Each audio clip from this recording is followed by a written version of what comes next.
My girlfriend demanded that I give her access to my bank account or we were done. I said, then we're done. She stood in my kitchen, arms folded, staring at me like I had just insulted her entire existence. I'm serious, Ethan, she said, her voice sharp and steady. Either you trust me with your bank account, or we're done. I let the silence sit between us for a moment, watching the way her fingers tightened against her arms. Then I said it. Then we're done. Her expression didn't change immediately. It was like her brain needed a second to catch up with what I just said. You're joking. I'm not. She laughed, but there was no humor in it. You're choosing money over me? No, I said quietly. I'm choosing boundaries over control. That was the moment everything shifted, not just between us, but inside me. Because for the first time since I met Lauren Whitmore, I wasn't trying to keep the peace. I wasn't trying to fix her mood. I wasn't trying to explain myself in a way that would make her comfortable. I was just done. Let me take you back a little, because this didn't start in my kitchen. It started almost a year earlier at a rooftop party in Manhattan.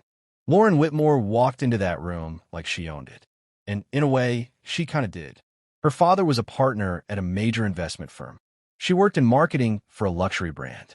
She had that polished, effortless confidence that makes people lean in without realizing it.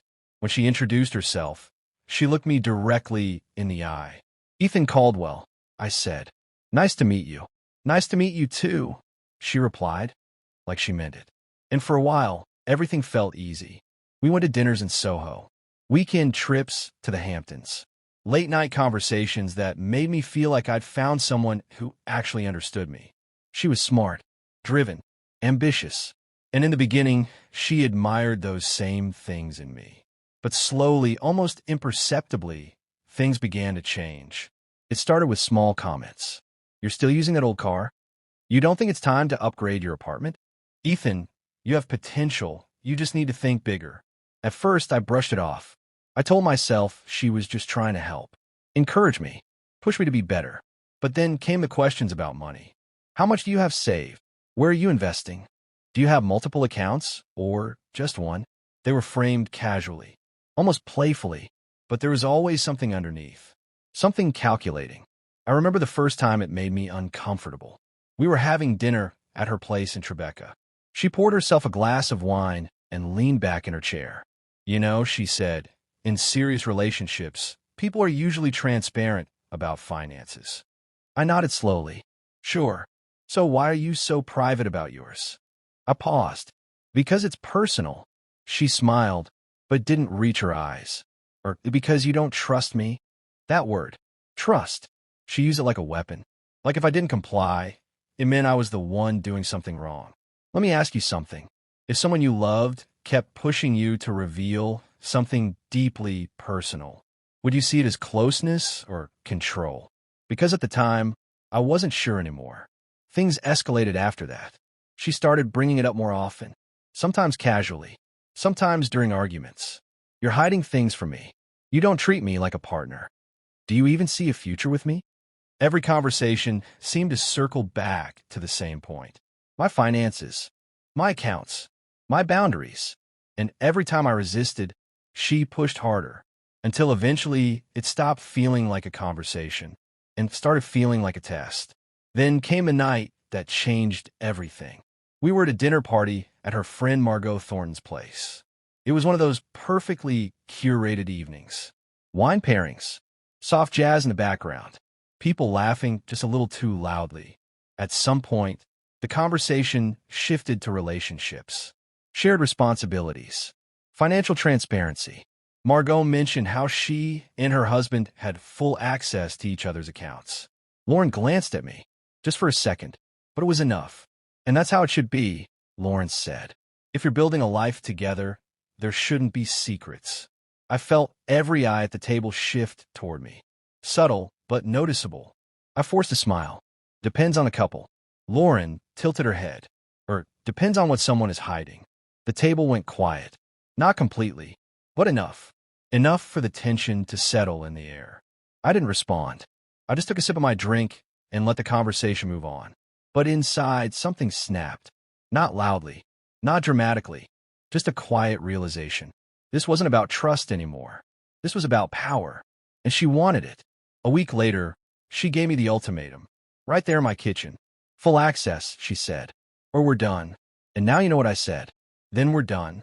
She stared at me for a long time. Longer than I expected.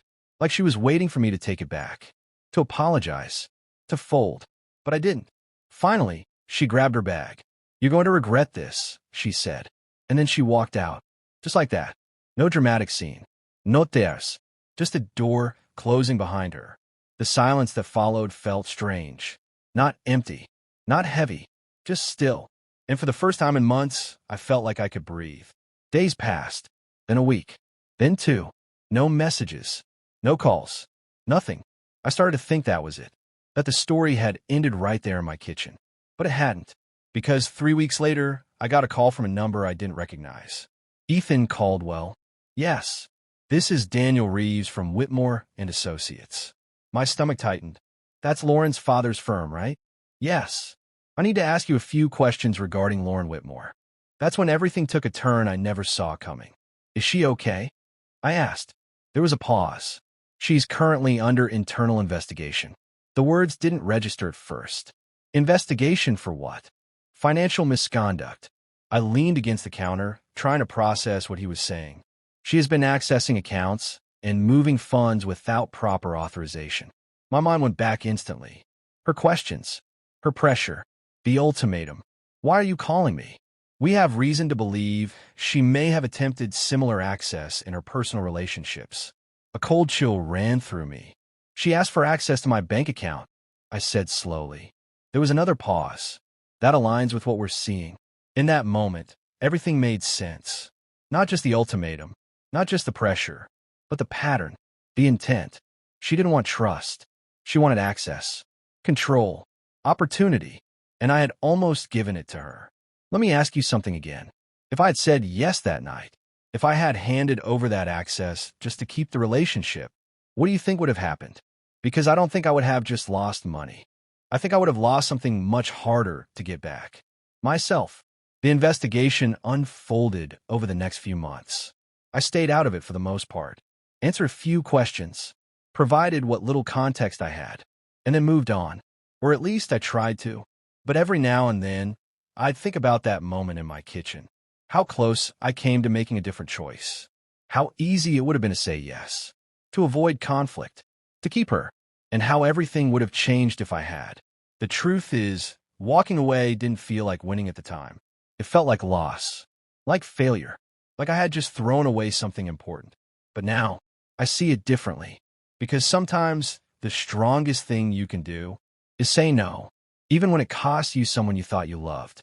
What's your personal reflection? Would you have given access to prove trust, or walked away the moment it became a demand?